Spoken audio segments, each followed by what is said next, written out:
RCN. Le son de la différence. Biodiversité sur RCN avec Émilie et Ludo. Bonjour à toutes et à tous et bienvenue dans Biodiversité, l'émission qui met en avant ceux qui font bouger l'environnement à Nancy et ses alentours.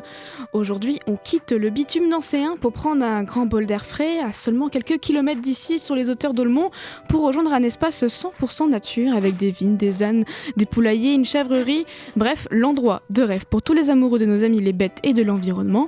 Pour en parler et découvrir ce lieu unique, Ludo et moi recevons Samy Allais, fondateur et aujourd'hui salarié de l'association La Compagnie des ânes. Bonjour Samy. Bonjour. Alors merci d'être avec nous et on va commencer tout de suite. L'association existe depuis 2006 à Olmont, si je dis pas de bêtises. Au départ, c'était une histoire de copains et de chèvres pour nettoyer un terrain aux friches. Alors comment est-ce qu'on est passé de la friche à cette grande compagnie des ânes aujourd'hui ? Ça se fait au fur et à mesure, tranquillement. C'est surtout des rencontres humaines et effectivement l'association est née donc en 2006, créée officiellement en 2007. Avec comme volonté de préserver un espace de nature au niveau des vergers, qui est les vergers lorrains, qui est un vrai patrimoine en tout cas. Et puis surtout, c'était petit à petit, ça a été en tout cas de se dire, on se rend compte que les gens finalement vont pas beaucoup autour de chez eux, ne connaissent pas forcément leur environnement proche. Et donc de fil en aiguille, cette idée était de se dire comment on pourrait avoir une espèce de verger un peu vitrine et qui permettrait aux personnes d'avoir envie d'aller à la rencontre du dehors et surtout du vivant. Donc au départ, ça commence avec effectivement quelques chèvres, une ânesse, voilà, et puis très rapidement, effectivement, ça nécessite pas mal d'entretien et de soins, les animaux. Donc la structuration associative, ça a permis aussi de soulager un petit peu les personnes en gestion des animaux.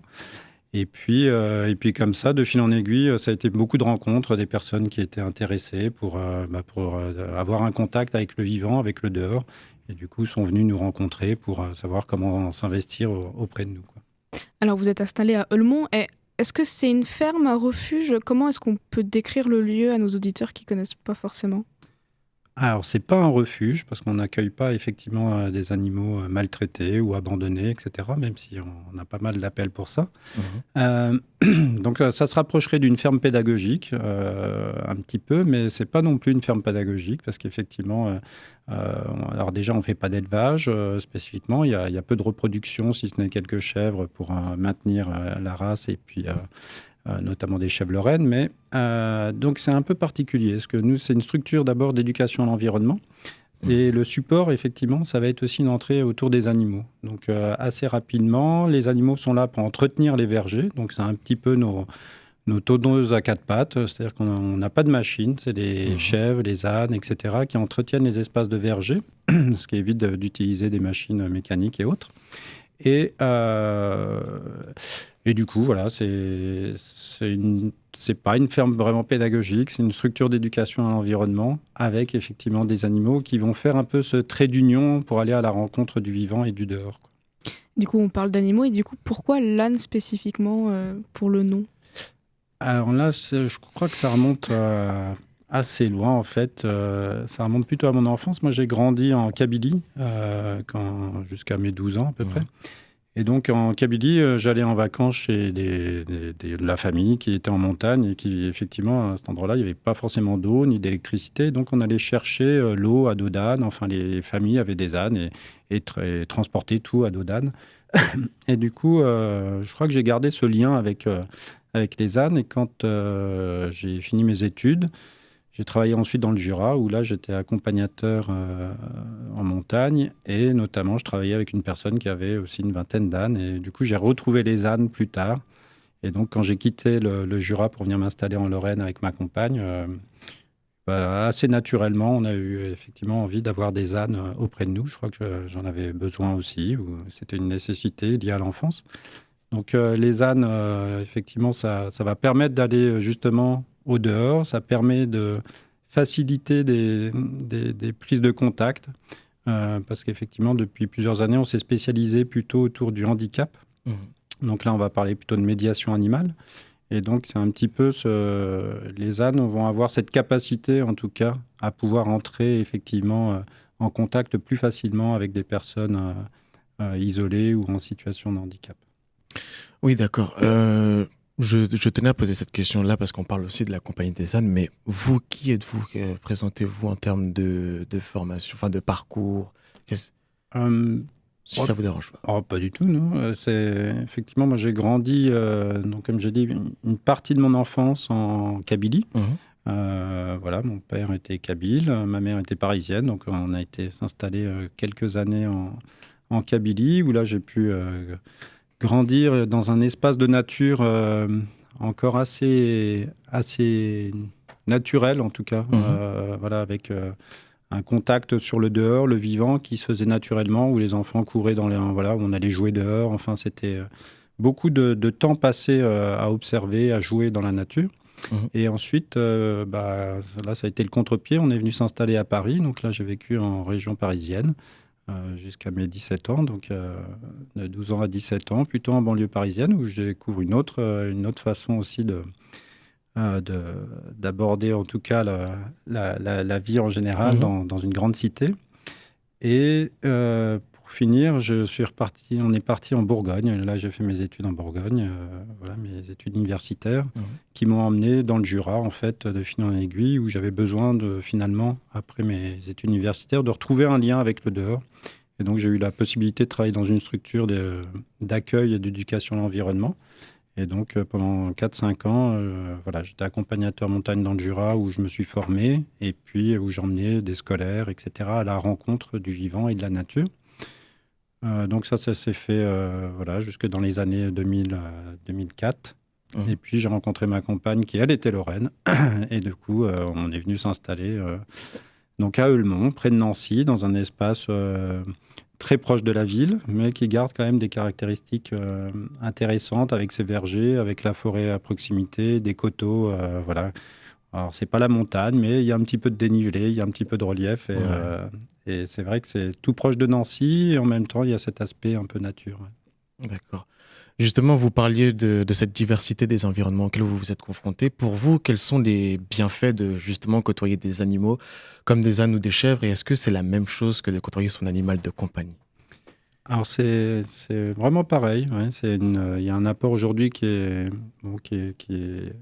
éprouvé et approuvé, en tout cas scientifiquement. Effectivement, les animaux apaisent. Ça, voilà, il n'y a rien de surprenant. On les utilise de plus en plus en accompagnement thérapeutique, que ça soit dans des tribunaux pour accompagner, que ça soit en médecine, dans des hôpitaux, etc.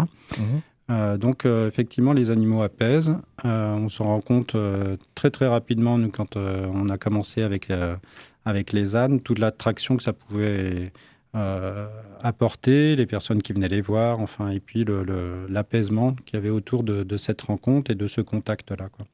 Donc, assez vite, dès la première année, en fait, on a été sollicité par des structures spécialisées, donc autour de l'autisme, entre autres, pour avoir un travail donc, de mise en contact avec les animaux, et un travail un petit peu comme ça autour des animaux, mais pas que, comme on est éducateur nature, avec tout le vivant qui nous entoure. Parce qu'effectivement, il y a nos animaux de compagnie avec lesquels on va avoir un contact direct, mais après, on travaille aussi, nous, sur tout ce qui va être faune sauvage autour de nous. Ça peut aller de la petite abeille solitaire jusqu'au chevreuil, au blaireau qui passe, le renard qui vient faire ses prédations dans nos poulaillers, etc. Ouais. Un petit coup dur, quoi. Ah ouais, c'est un cycle du vivant. Donc après, j'ai pas de... Je porte pas, voilà, si ça arrive qu'ils viennent dans le poulailler, c'est à nous de mieux défendre nos poules et de mieux protéger nos poules. C'est pas de la faute du renard, c'est bien la nôtre. C'est le cycle naturel. C'est ça. Du coup, en parcourant votre site web, je me suis aperçu que vous accueillez également des stagiaires et des étudiants. Pouvez-vous nous en dire plus sur ce détail-là? Alors, effectivement, je crois que c'est important aujourd'hui dans notre démarche de communication, nous, de sensibilisation à l'environnement, de participer aussi à la formation. On a la chance d'avoir le lycée de Pixérécourt qui est à proximité, qui est un lycée qui forme les jeunes au métier de l'environnement, que ce soit des gestions de milieux naturels forestiers, que ce soit dans l'animation, avec un BTS GPN, gestion et protection de la nature, par exemple. Et donc, on est structure support pour ces jeunes qui cherchent des structures pour se former et qui ont bien du mal à trouver d'ailleurs des structures. Donc, ça nous semble vraiment naturel d'accompagner ces jeunes-là dans leur formation et surtout de leur apporter des ouvertures quant aux différents types d'animations qu'on peut faire autour de l'environnement et des questions de biodiversité et d'accompagnement pour nous, pour des publics plus spécialisés. Mais c'est toujours une vraie richesse. Et puis, pour nous aussi, c'est une richesse parce que ça nous re-questionne aussi sans arrêt. Et ça, je crois que c'est important d'être toujours en recherche d'évolution en permanence, en tout cas, et à se poser des questions régulièrement. Donc ça, c'est intéressant d'avoir des regards un peu neufs. Et donc là, actuellement, par exemple, on a donc un jeune en stage en GMNF, donc gestion des milieux naturels forestiers. Et la semaine prochaine, ça va être une jeune stagiaire de 3e. Et on se rend compte parfois vraiment du bienfait de ces stages-là. Et notamment, je pense à un jeune, Léon, là, qui est venu en stage de 3e il y a de ça maintenant 4 ans, et qui a complètement basculé par la suite. C'est-à-dire qu'il a tellement aimé être au contact du dehors et de l'animation qu'il a changé de parcours pour faire une seconde plutôt justement, pas générale, mais en environnement, et qui aujourd'hui se projette comme dans l'animation nature et le travail autour de l'environnement, quoi. Wow. Pas mal. Du coup, qu'en est-il des accompagnements de projets et puis quel type de projet vous soutenez, puisque vous parlez de nouveaux regards, justement. Ce qui est intéressant, c'est qu'aujourd'hui, on est assez sur en tout cas la zone Nancy, le bassin nancéen, et puis Pont-à-Mousson, Val-de-Lorraine. On est assez reconnu, parce que ça va faire presque 18 ans qu'on existe là. Et du coup, on vient nous chercher, surtout pour des projets, et c'est ça qui est chouette. Là, par exemple, le dernier projet sur lequel j'ai participé la semaine dernière, là, c'est la construction d'un projet autour de Poema. Donc Poema, c'est une structure aussi associative qui va travailler sur la poésie, notre rapport à la poésie. Et notamment pour nous, la poésie autour de l'environnement. Et cette année, le thème de Poema, c'est des cabanes. Donc un thème qui nous est cher, parce qu'on aime bien faire des cabanes à la Compagnie des Arts. Et donc, on va travailler avec une artiste poète, et puis un graphiste, et puis un artiste sur de la construction. Donc, c'est pas forcément des projets qui vont être en lien direct avec de l'aménagement ou sur la biodiversité, mais en tout cas qui vont nous amener à avoir un autre regard, et notamment un regard qui nous semble important. Nous, ça va être plutôt autour de l'émerveillement, du plaisir à être dehors, et peut-être de mettre un peu de poésie dans nos vies. Je crois que c'est important. Et donc, ce projet avec Poema a du sens pour nous, parce qu'on est aussi là sur de la rencontre humaine. Voilà. Oui, c'est le plus important. Ouais. Un autre projet, je fais juste une parenthèse, mais un autre projet qui est génial et qui nous tient à cœur, qu'on a démarré l'année dernière, c'est un projet de mini-séjour avec des jeunes femmes autistes, et qui venaient à la compagnie, qui ont dormi pour la première fois sous tente. Alors, c'était déjà une grande première, parce que c'est pas toujours évident de se mettre dans des conditions inhabituelles, etc. Et le lendemain, on a été faire une nuit en hamac en forêt. Donc, alors là, dans un contexte encore plus différent et plus angoissant pour certaines. Et ça, c'était une belle aventure. C'était une belle rencontre humaine et une belle aventure, parce que tout le monde s'est dépassé, a fait... vraiment preuve de beaucoup d'efforts pour enlever des a priori. Et nous, ça nous a permis effectivement de lever toutes ces frayeurs pour se rendre compte du plaisir qu'il y a à se réveiller le matin, à entendre les oiseaux chanter, etc. Et du bonheur que ça peut apporter, quoi. Ah oui, c'est une expérience qui change maintenant qu'on est habitué à être en ville, etc., se retrouver au milieu de la nature. C'est vrai que ça apporte des bienfaits qu'on ne soupçonne plus. Et justement, vous avez dit que vous accueillez du coup un public handicapé, notamment les personnes atteintes d'autistes. La médiation animale, du coup, aide à avoir des bienfaits pour eux, à ce qu'ils sortent un peu de leur cocon, je ne sais pas trop comment dire. Les conforter, ouais. C'est ça. Ouais, c'est ça. L'objectif, effectivement, le premier objectif, c'est de prendre du plaisir. C'est vraiment que ça soit une action positive pour eux, dans leur relation avec le vivant en général, humain et non humain. Parce qu'effectivement, autour de l'autisme, on est sur des cas assez lourds, souvent sur du polyhandicap, avec effectivement des difficultés à entrer en communication ou à exprimer ses sentiments. Et donc, nous, tout notre travail, ça va justement être de faire exprimer les ressentis et que ça soit le plus positif possible. Donc, les animaux vont nous permettre, effectivement, vont avoir cette capacité, en tout cas, à nous permettre de rentrer en contact avec ces personnes Donc que ça soit sur du trouble autistique ou autre. On accueille aussi on fait des actions de parentalité pour justement apprendre à verbaliser un peu, à essayer de mieux se connaître, etc. Donc oui, non, je me rappelle plus de la question tout à fait de départ, mais oui, les animaux ont un effet bénéfique en tout cas. Oui, il faut un lien en fait justement pour permettre justement de mieux s'exprimer et de découvrir sur soi. C'est ça. Et du coup, votre mission est d'éduquer à l'environnement. Alors concrètement, quand des classes ou des familles viennent vous voir, qu'est-ce qu'ils apprennent au contact de l'animal ? Alors, à la compagnie des ânes, on est 3 salariés. Aujourd'hui, il y a aussi un contrat d'apprentissage et un service civique en plus. Mais sur les 3 salariés, mes 2 collègues, elles travaillent essentiellement avec les scolaires.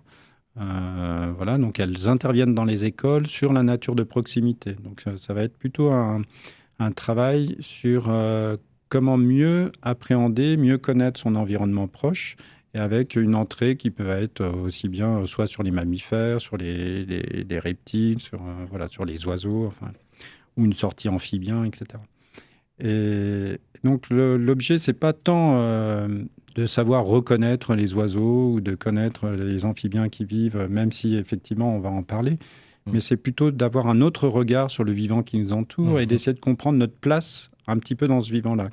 Et l'impact qu'on peut avoir, nous, dans notre quotidien, dans notre façon de vivre, etc. Donc, moi, ce qui me plaît de plus en plus, c'est plutôt se poser des questions ensemble, avoir un autre regard sur notre façon de vivre, tout simplement, de la place qu'on occupe et de la place qu'on laisse à ce vivant qui nous entoure et dans lequel, pourtant, on fait partie.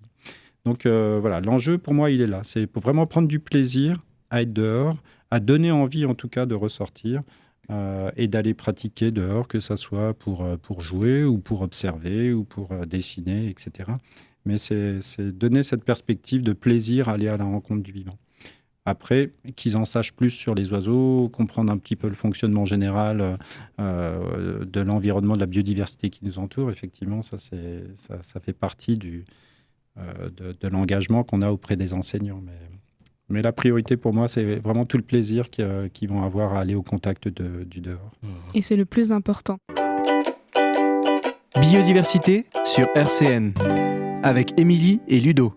Vous êtes toujours sur RCN dans l'émission Biodiversité en compagnie de Ludo et moi-même, Émilie, mais aussi de Samy de la compagnie des ânes. Reprenons notre balade et en parlant de balade, Samy, comment est-ce que ça se passe les marches avec les ânes ? Parce que c'est aussi l'un de vos événements phares. Alors, c'est toujours différent. C'est-à-dire ça va dépendre aussi un peu de l'humeur des ânes le jour même.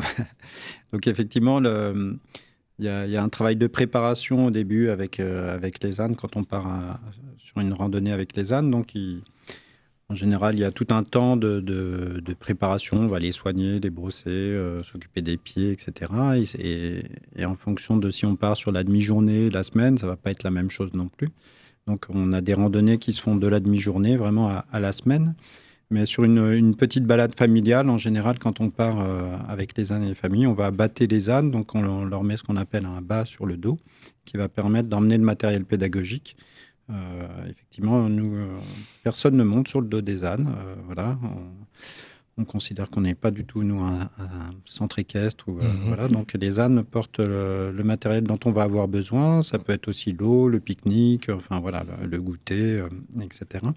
Et puis, les enfants vont apprendre à conduire l'âne, donc à devenir un ânier ou une ânière pour celui qui mène l'âne, et à comprendre un petit peu, à entrer en contact avec lui pour établir un lien de confiance qui va faire qu'effectivement, l'âne va bien accepter de suivre et d'accompagner la personne qui l'emmène, quoi.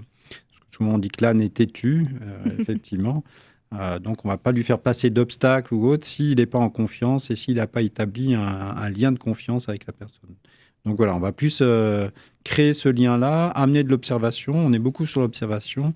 Donc, voir est-ce que l'âne a des appréhensions ou pas, est-ce qu'il y a quelque chose qui a pu le déranger ou qui lui fait peur, un aboiement au loin, des choses comme ça. Donc, c'est plus prendre notre environnement global en compte pour pouvoir bien comprendre effectivement le caractère de l'âne au moment précis où on est avec lui, quoi. Et vous faites toujours le même tracé ou vous faites des chemins un peu différents à chaque fois, à chaque marche ?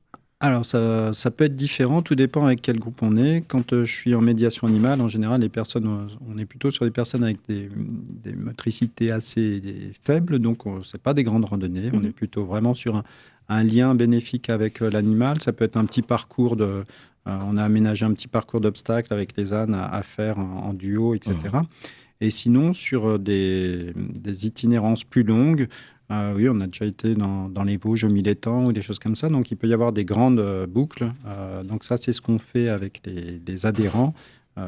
Au mois de mai, là, on a fait une itinérance d'une semaine où on est passé effectivement par l'Yverdun. On a été ensuite au niveau de... Enfin, bon, c'était toute une boucle qui passait par différents monts autour de Le Mont, et qui faisait à peu près 140 km, quelque chose comme ça. Donc, mais après, en général, on est à proximité de Nancy, on reste de Le Mont, je veux dire, et on reste dans la zone des vergers, etc.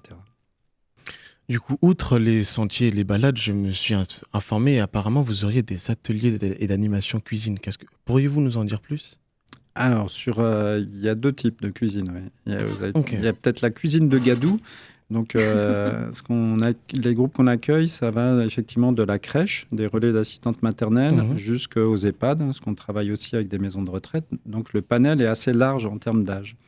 Et avec les crèches, entre autres, et on va dire les 1 an, 6 ans, on a aménagé ce qu'on appelle une cuisine de Gadou. C'est pour mieux appréhender les matériaux qui nous entourent. Donc, c'est en lien avec les saisons. Donc, en ce moment, par exemple, ils font de la cuisine avec des marrons, des châtaignes, des glands, des feuilles sèches, de la mousse. Voilà. Donc, on va récolter comme ça tout un tas d'éléments dans la nature et on leur met à disposition une vraie cuisine. Bon, qui est faite à l'extérieur, en palette, aménagée en palette, etc. Mais avec lesquels ils vont retrouver des vraies casseroles, des saladiers, des fouets, etc. Et ils vont préparer à manger. Donc souvent, c'est pour Monsieur Renard, pour qu'il évite de venir manger nos poules, par exemple.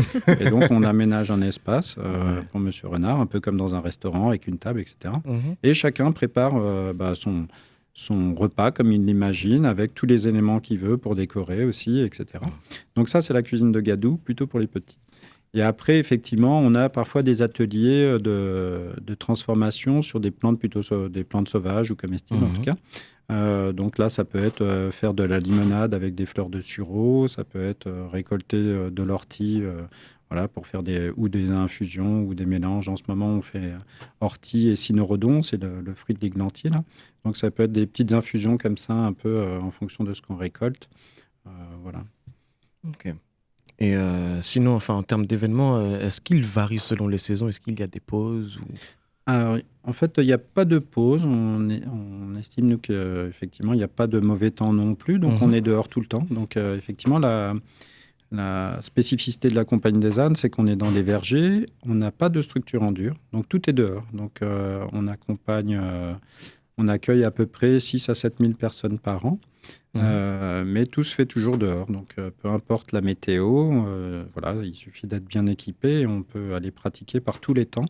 Donc on a quand même un petit espace, une petite cabane qu'on appelle la cabane des humains. Celle-ci, il y a un poêle, donc en général quand il fait froid, on fait un feu dedans et on finit à l'intérieur autour d'un jus de pomme chaud ou d'une boisson chaude en tout cas. Mais sinon, toutes les activités se font effectivement en pleine nature. Ok. Oui, allez-y, excusez-moi. Et la question de départ, c'était plutôt sur... Est-ce que les événements varient selon les saisons? Et en fonction des saisons, du coup, effectivement, on travaille beaucoup sur la saisonnalité. Donc là, on a beaucoup travaillé sur la migration, comprendre pourquoi, effectivement, les oiseaux partent et vont rejoindre les pays chauds, etc. Sur les amphibiens aussi, en ce moment, par exemple, comprendre pourquoi on ne les voit plus dans les mares. Et puis, effectivement, c'est le moment où on peut faire des aménagements, justement, dans ces mares pour nettoyer, aménager, etc. et permettre au printemps qu'ils reviennent. Et donc, en fonction des saisons, on ne va pas travailler les mêmes choses. Là, en ce moment, on est beaucoup sur la vannerie, par exemple, la petite vannerie buissonnière, où on peut récolter et faire effectivement des couronnes, des étoiles, parce que c'est la saison aussi des fêtes de fin d'année. Et sinon, ensuite, on va avoir le printemps. L'hiver, on va travailler plutôt sur les adaptations des animaux en hiver. Donc, on va faire des jeux de pistes sur les traces et indices de vie animale. On peut installer des pièges photos avec les enfants et observer les animaux qui vivent aussi la nuit, etc. Et puis le printemps, c'est tout le réveil effectivement de la nature. Donc là, ça va aussi bien de l'écoute des chants d'oiseaux, travail plutôt autour de tous les oiseaux, de la fleur qui reprend aussi, etc. Donc il y a un vrai travail autour de la saisonnalité. Ouais. D'accord. Du coup, sur le côté de la sensibilisation, est-ce que on se rend compte que l'association a beaucoup grandi depuis 2006. Est-ce que vous avez des gros projets, des gros chantiers qui arrivent? Alors c'est surtout des chantiers d'aménagement. Donc c'est vrai qu'on fait vraiment au fur et à mesure sur un rythme qui nous correspond. Voilà, un rythme vraiment humain, c'est-à-dire en fonction des rencontres, on va effectivement faire des aménagements. Donc là, on travaille sur un jardin, par exemple, pour les abeilles solitaires. Donc c'est des aménagements spécifiques là pour accueillir ces petites abeilles solitaires. En France, il y a à peu près 900 espèces d'abeilles. Il y en a une qui fait du miel que tout le monde connaît, l'abeille domestique. Et toutes les autres, c'est des petites abeilles solitaires qui vont avoir une vie incroyable avec toutes les tailles possibles et les couleurs incroyables aussi. Donc voilà, donc on va avoir cet aménagement de jardin un petit peu. Et puis là, on suit aussi 2 installations de mares. Donc ça, c'est plutôt pour des suivis un peu en aménagement sur les projets. Et cette année, on a donc, depuis maintenant 1 an et demi, on est passé à 3 salariés, dont un contrat d'apprentissage. Voilà. Après, est-ce qu'on grandit plus? Peut-être. Voilà, à voir. Ça a étudié effectivement avec les administrateurs.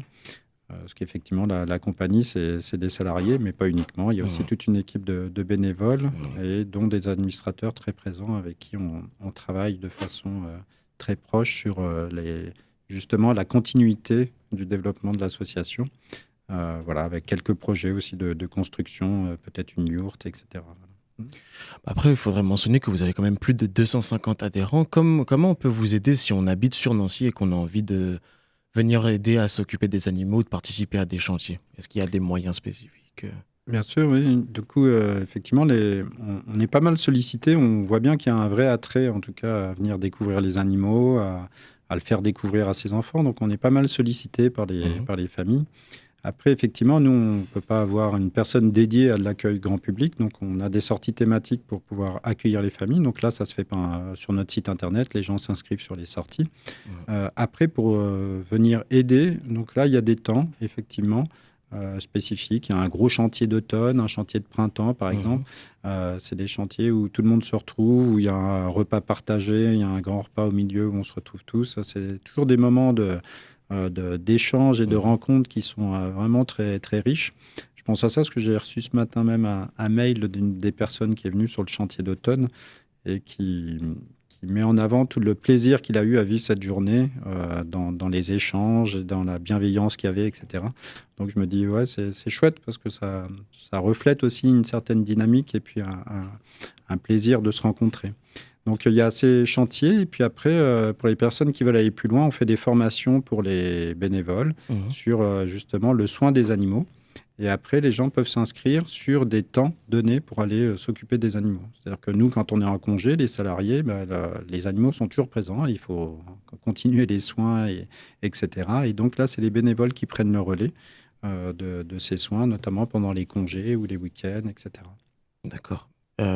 Quel agenda est prévu pour ce début d'année 2026 ? Du coup, là, c'est pas mal de sorties famille, donc plutôt sur les week-ends. Voilà, donc là, il faut regarder sur le site de la Compagnie des ânes, et puis on met les sorties, effectivement, grand public, en tout cas, sur les week-ends.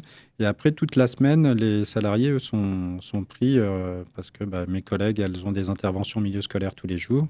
Et moi, au niveau du site et des animaux, j'accueille aussi matin et après-midi des structures autour de la médiation animale. Donc, ça peut être aussi bien sur un travail avec des tout petits enfants accueillis, par exemple, en accueil de jour à l'hôpital, ou ça peut être avec des adultes ou des ados qui ont quitté le cursus scolaire, etc., sur un travail de reprise de confiance. Mais voilà, tous les jours, on est occupé. Du coup, c'est plutôt sur les week-ends qu'on accueille le public, voilà, sur des dates un peu spécifiques, parce qu'il faut aussi qu'on se repose.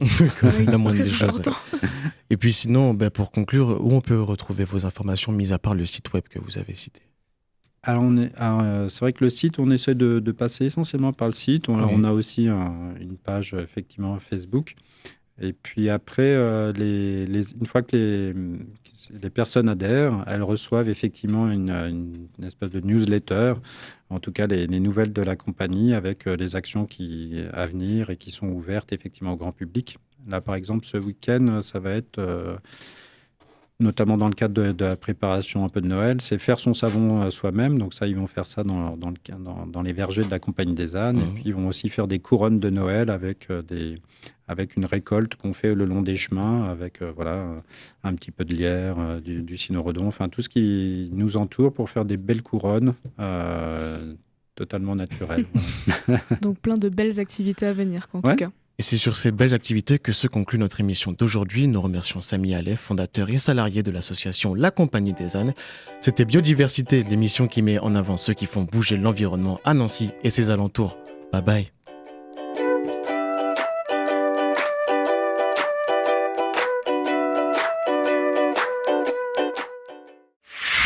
RCN, www.rcn-radio.org